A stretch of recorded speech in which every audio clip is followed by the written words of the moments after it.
एक बच्ची की माँ नहीं थी। सौतेली माँ उस बच्ची से हर काम करवाती थी।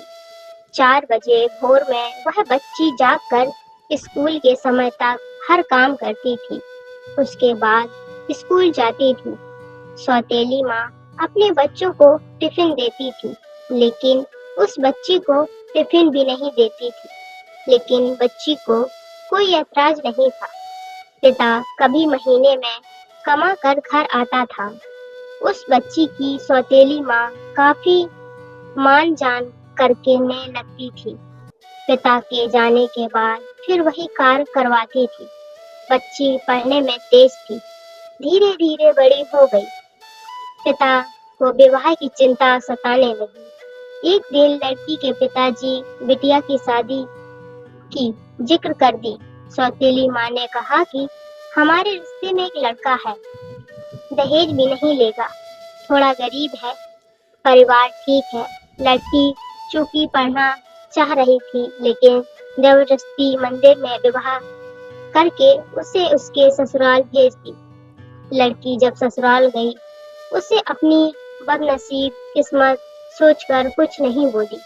लेकिन लड़के ने कहा कि आप बुरा न मानो तो एक बात कहें।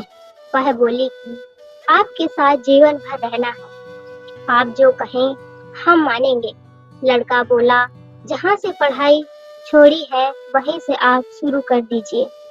हम गरीब जरूर हैं, लेकिन गवार नहीं है। लड़की अपने पति का पैर पकड़कर फड़क फड़क कर रो दी। लड़का दिन रात मेहनत करने लगा। लड़की दिन रात पढ़ाई में मन लगा दी। लड़की एक बड़े शहर में रहकर आईएएस की तैयारी करने लगी। लड़का कमा कमा कर पैसा देने चला जाता था। लड़कियों के हॉस्टल के बाहर मिलकर पैसा दे देता था और फिर पुनः घर वापस चला जाता था। लड़की आईएएस में सेलेक्ट हो गई। वह आईएएस की ट्रेनिंग पर चली गई और किसी दूसरे प्रदेश में डीएम बन गई। संयोग से लड़का पता लगाकर जब वहां पहुंचा तो लड़की की सारी व्यवस्था देखकर लड़का खुद शर्मिंदगी खाने लगा और वह मन बना लिया कि हम खुद इनकी जिंदगी से दूर हो जाए। लड़के की माँ की तबीयत खराब थी। लड़का हफ्ते भर से मिलने के लिए प्रयास कर रहा था, लेकिन कोई मिलने नहीं दिया। ठंड का मौसम था। डीएम साहिबा का कम्बल बिस्तर का होर्डिंग लगा था। वो भी सवेरे से लाइन लगाकर खड़ा हो गया। इसमें 5 गरीब चुने गए, जिसमें वह लड़का भी था। डीएम साहिबा गाड़ी से उतरी और एक करके कम्बल देना शुरू की। जब 5वें आदमी को कम्बल देने की बारी आई, वह लड़का अपना मुंह तौलिए से बांधे खड़ा हो गया। डीएम साहिबा जैसे ही कम्बल हाथ में दी, लड़की की आंखें नम हो गई और धीरे से बोला कि साहब, हमारी माँ की तबीयत खराब है।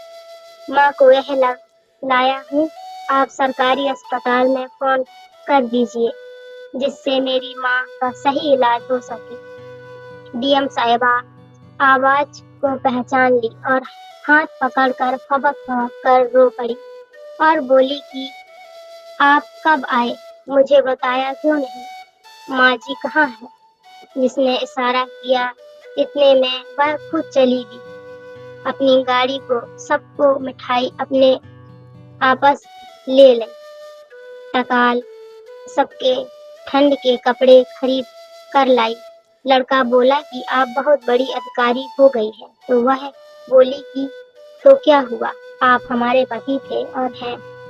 आप लोगों को हम कैसे भूल जाएंगे? आप मेरे लिए दिन रात मेहनत किए, आपकी देन है कि मैं यहाँ खड़ी हूँ। यह सुन लड़के की आंख नम हो गई। इतने में डीएम साहिबा भी अपनी आंखों के आंसू रोक ना पाए और अपने पति के गले सिमट कर रो पड़ी और अपने परिवार के साथ रहने लगी।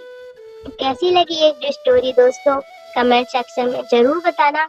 अगर स्टोरी अच्छी लगी हो, प्लीज स्टोरी को लाइक कर देना एंड बेल आइकन को भी प्रेस कर देना। राधे राधे।